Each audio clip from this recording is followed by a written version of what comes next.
예, 안녕하세요. 이변은 있다 이동현 변호사입니다. 예, 오늘은 학교 폭력, 음란한 문자를 보냈다면 어떻게 대응해야 되는지에 대해서 알아보도록 하겠습니다. 제가 이제 오늘의 주제를 선택하게 된 이유는 최근 이제 음란한 문자를 보냈다가 이렇게 학교 폭력에 휘말리게 돼서 저한테 문의를 하시는 분들이 굉장히 많습니다. 예, 그래서 이제 그거에 대한 간략하게나마 답변을 드리고자 이제 오늘의 주제를 선택해 보았습니다. 예, 우선 들어가기 앞서 학교 폭력의 개념에 대해서 좀 알아보도록 하겠습니다.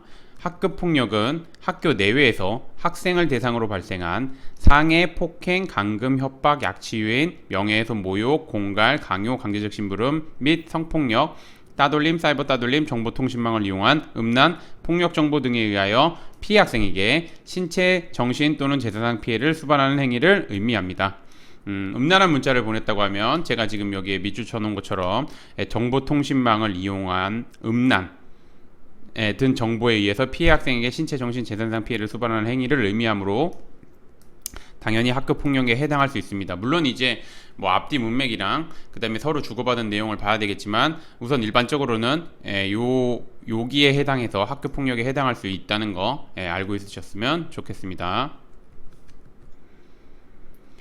예, 그리고 이제 그거 아까 위에서 봤던 거는 이제 학교 폭력 관련된 거고, 이게 만약에 고소를 당하면 말 그대로 수사기관이 이제 개입하게 돼서 형사 절차가 진행되게 되면 어떻게 처벌되는지 한번 보도록 하겠습니다. 이건 통신매체 이용음란죄라는 죄명이 성립이 돼가지고 이제 처벌받게 되는데, 보면은 다른 학생에게 음란한 내용의 문자 메시지를 보낸 경우 학교 폭력에 해당할 뿐만 아니라 아까 위에서 봤습니다. 학교 폭력에 해당한다고 뿐만 아니라 성폭력 범죄의 처벌 등에 관한 특례법 상 통신매체 이용 음란죄가 적용되어 처벌받을 수 있습니다.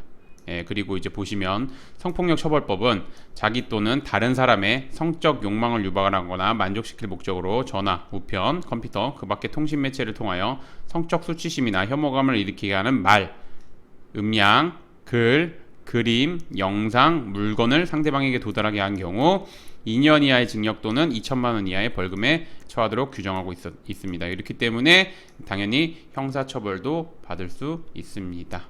보시면 되고, 다만 미성년자인 경우에는 일반적인 형사재판이 아닌 소년부 재판을 받는 경우가 많습니다. 소년부 재판을 받아가지고 이제 보호처분이 내려지는 경우가 많고, 소년부 재판 같은 경우는 일반적인 형사재판과 달리 보호처분이 내려진다고 하더라도 이거는 전과에는 해당하지 않습니다. 그런 사실 정확하게 아셨으면 좋겠습니다.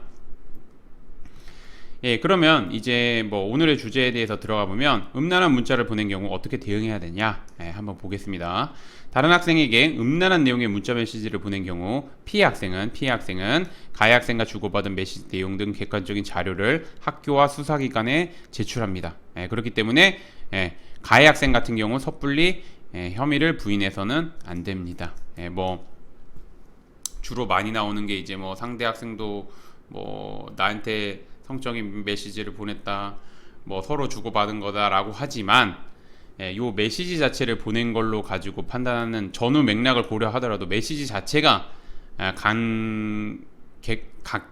메시지 자체에 대한 캡처본이 있는 상태에서 조사를 하니까 좀 무작정 혐의를 부인하는 것은 안 됩니다. 그래서 이제 보시면 가해 학생은 자신의 잘못을 인정하면서 서로 뭐 성적인 메시지를 조금 왔다 갔다 한다 하더라도 이게 문제가 된 거는 뭐냐면, 보통은 일반적으로 이제 가해 학생이 좀 더 심한 성적인 말을 하거나 아니면은 이제 가해 학생만 성적인 말을 하는 경우가 있습니다.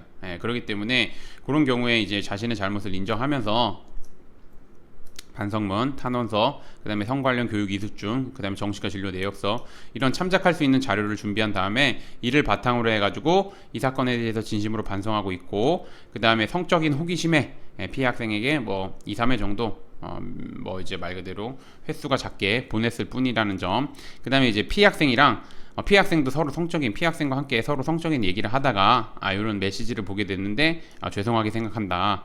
그 다음에 이제 피해 학생에게 여러 차례 사과 편지 등을 보냈다.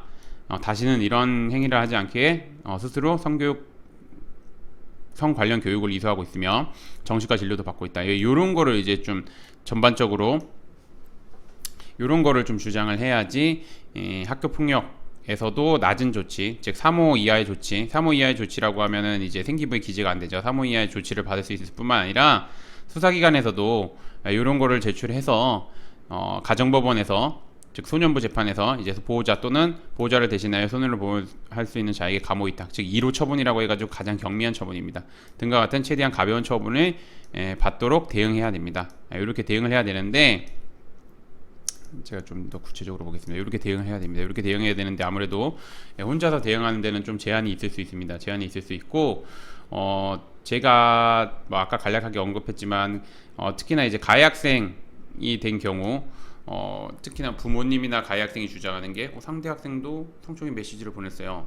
상대 학생도 서로 주고받는 얘기 과정에서 성적인 얘기를 한 거예요 라고 하지만 그거는 이제 말 그대로 혐의를 인정하는 상태에서 양형 즉 요거죠.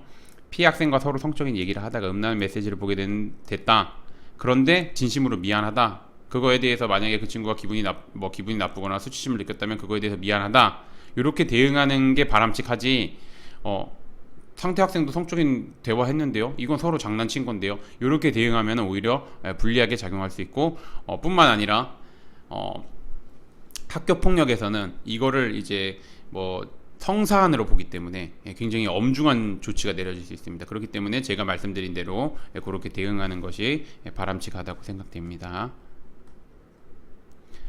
그래서 이제 오늘 좀 주제를 최종적으로 정리를 하자면 성 관련 사안이죠. 이게 뭐 성적인 음란한 메시지를 보내면 성 관련 사안으로 잡힙니다. 성 관련 사안이 문제된 경우 학교폭력대책심의위원회는 굉장히 엄중한 조치를 내립니다. 엄중한 조치를 내리고 있는데 거기에다가 더 아까 말씀드린 것처럼 서로 장난하는 과정에서 한 건데요.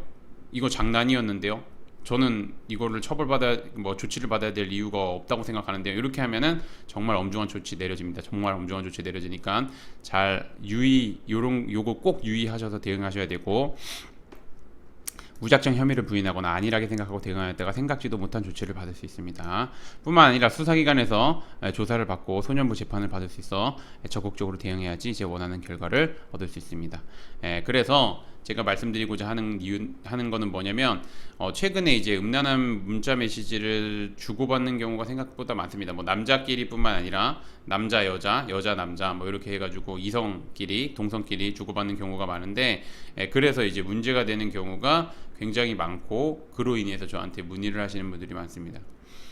제가 아까 위에서 말씀드린 거를 좀 더 디테일하게 말씀드리긴 하지만 전반적으로 위와 같이 대응을 해야 되고, 제가 한 번 더 강조하지만 무작정 혐의를 부인해서는 안 됩니다. 상대 학생도 성적인 메시지 보내니까 나도 메시지 보내는 게 타당하다. 이런 주장 절대 하시면 안 됩니다. 그렇게 주장을 하게 되면 엄중한 조치 내려진다고 제가 말씀드렸습니다. 보낸 거 자체는 있기 때문에 그 보낸 거 자체에 대해서는 죄송하다고 이렇게 나가는 게 맞습니다. 다만 이런 거를 고려해 달라는 점에서 그 고려할 점에 피해 학생도 우리 말 그대로 성적인 메시지를 보냈습니다. 그리고 서로 성적인 대화를 하다가 이렇게 보내게 된 겁니다. 그렇지만 그 학생이 만약에 기분이 나빴다면 그거에 대해서는 미안하게 생각하고 있습니다. 이렇게 꼭 대응하셔야 됩니다. 그렇게 하셔야 되고, 그 다음에 이제 제가 뭐 계속 말씀드리지만 학교폭력 전문 변호사님 도움 받기 위해서는, 그러니까 학교폭력이 문제된 경우 이제 변호사님을 만약에 찾고 있고 변호사님 도움 받으려고 한다면 첫 번째 확인하셔야 될 거, 대한변협에서 인정한 학교폭력 전문 변호사인지 꼭 확인하셔야 됩니다. 두 번째 엔드입니다. 두 개 다 확인하셔야 됩니다. 두 번째 현재입니다. 현재 학교폭력대책심의위원회 위원으로 활동하고 있는지, 이 두 가지를 꼭 확인하셔야 됩니다. 꼭 확인하셔야 되고, 추가적으로 그 변호사님이 뭐 진행한 사건에서 좋은 결과가 나온 게 있는지 그거를 확인하면 그런 분들의 도움을 받으면 뭐 말 그대로 그러니까 최대한 유리한 방향으로 이제 말씀을 해주실 겁니다. 도와주실 거고 법률적으로 그렇게 해주시면 좋을 것 같고, 오늘은 여기까지 마치겠고, 오늘의 주제는 여기까지 마치겠고, 저는 이변의 니타의 이동현 변호사였습니다. 감사합니다.